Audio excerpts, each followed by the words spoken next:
नमस्कार।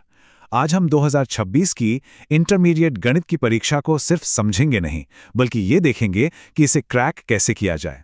इसे बस ज्ञान के टेस्ट की तरह नहीं, बल्कि एक ऐसी स्ट्रैटेजिक चैलेंज की तरह देखेंगे जिसे जीता जा सकता है। चलिए शुरू करते हैं। स्क्रीन पर एक नंबर दिख रहा है 138। ये हैं कुल सवाल जो पेपर में होंगे।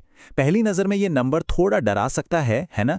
100 ऑब्जेक्टिव, 30 शॉर्ट आंसर और 8 लॉन्ग आंसर सवाल। तो सबसे बड़ा सवाल यही है कि 138 सवालों के इस पहाड़ को सिर्फ 3 घंटे में 100 नंबर की जीत में कैसे बदला जाए। देखिए, इसका जवाब सिर्फ मेहनत में नहीं, बल्कि स्मार्ट रणनीति में छिपा है। तो इस पूरी बात को समझने के लिए हम इसे 5 हिस्सों में देखेंगे। हम परीक्षा के कोड को तोड़ने से शुरू करेंगे, फिर उसके ब्लूप्रिंट को समझेंगे, ऑब्जेक्टिव और लिखित सेक्शन के लिए क्या रणनीति होनी चाहिए वो देखेंगे, और आखिर में 100 अंक तक पहुंचने का एक साफ सुथरा रास्ता तैयार करेंगे। चलिए तो पहले हिस्से से शुरू करते हैं।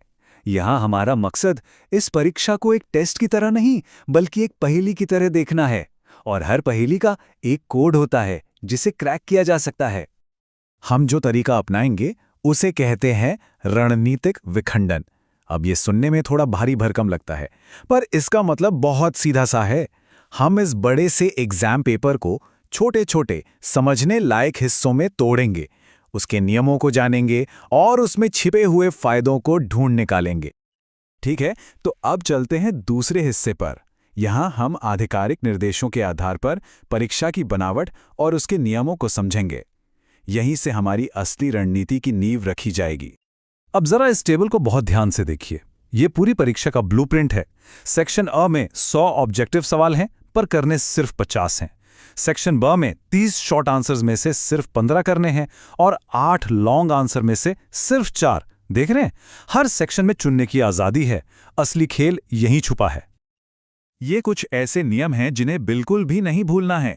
जो शुरू के 15 मिनट हैं वो सिर्फ पेपर पढ़ने और रणनीति बनाने के लिए हैं, उनका पूरा इस्तेमाल करना है। और सबसे ज़रूरी बात, ओएमआर शीट पर व्हाइटनर या ब्लेड जैसी कोई भी गलती आपका पूरा पेपर रद्द करवा सकती है, तो इन नियमों को हल्के में नहीं लेना है।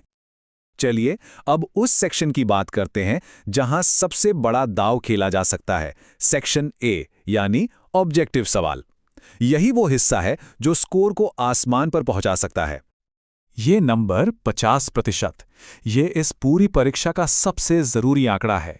ये सिर्फ एक नंबर नहीं है, ये एक बहुत बड़ा मौका है। लेकिन कैसा मौका? मतलब 100 में से 50 सवाल तो करने ही नहीं है, और ये कोई मजबूरी नहीं है, ये आपकी सबसे बड़ी ताकत है। आपको उन 50 सवालों को छोड़ने की पूरी आज़ादी है जो आपको मुश्किल लगते हैं या जिनमें ज़रा भी शक है। और अगर कोई सोच रहा है कि ये हम अपनी तरफ से कह रहे हैं, तो नहीं। ये देखिए, ये सीधा क्वेश्चन पेपर के इंस्ट्रक्शन से है। अगर 50 से ज़्यादा सवालों के जवाब दिए तो कंप्यूटर केवल आपके पहले 50 जवाबों को ही जांचेगा। मतलब 51वां सवाल करना सिर्फ समय की बर्बादी है। अपने सबसे अच्छे 50 सवाल चुनिए और बस उन्हीं पर फोकस कीजिए। तो ऑब्जेक्टिव्स तो हो गए। अब आते हैं सेक्शन ब पर, यानी लिखित उत्तरों पर। यहां भी चुनने का वही सिद्धांत काम करता है, बस थोड़ा अलग तरीके से। यहां भी सब कुछ करने की जरूरत नहीं है। अब इस स्लाइड को देखिए। यहां भी 50% वाला ही नियम है। 30 में से 15 शॉर्ट आंसर और 8 में से 4 लॉन्ग आंसर। लेकिन यहां रणनीति थोड़ी अलग होगी। 2 नंबर वाले सवालों के लिए अपनी नॉलेज की चौड़ाई दिखानी है। मतलब वो 15 टॉपिक चुनिए जो आपको अच्छे से आते हैं।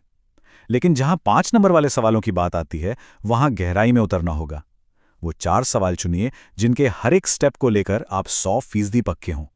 तो बात साफ है, सेक्शन ब में भी आप 15 शॉर्ट और 4 लॉन्ग आंसर वाले सवाल छोड़ सकते हैं। ये आपको मौका देता है कि आप सिर्फ अपने सबसे मजबूत टॉपिक्स पर ध्यान दें और ज़्यादा से ज़्यादा नंबर स्कोर करें। और अब आते हैं सबसे ज़रूरी हिस्से पर। यहाँ हम इन सारी बातों को जोड़कर एक सीधा साधा एक्शन लेने लायक गेम प्लान बनाएंगे जो हमें 100 नंबर के लक्ष्य तक ले जाएगा। तो ये रही आपकी जीतने की रणनीति, बस 4 सिंपल स्टेप्स में। स्टेप 1, पहले 15 मिनट में पूरे पेपर को स्कैन करके अपने सबसे मजबूत सवालों को मार्क कर लीजिए। स्टेप 2, सेक्शन ए में घुसिए और सिर्फ अपने चुने हुए 50 सवालों को हल कीजिए। स्टेप 3, फिर सेक्शन बी के 15 सबसे आसान शॉर्ट आंसर कीजिए। और स्टेप 4, अपने 4 सबसे मजबूत लॉन्ग आंसर के साथ पेपर को खत्म कर दीजिए। तो आखिर में बस एक सवाल, ये सब जानने के बाद क्या लगता है, क्या ये परीक्षा सिर्फ गणित के ज्ञान का इम्तिहान है या फिर दबाव में एक स्मार्ट रणनीति बनाने का? सोचिएगा जरूर।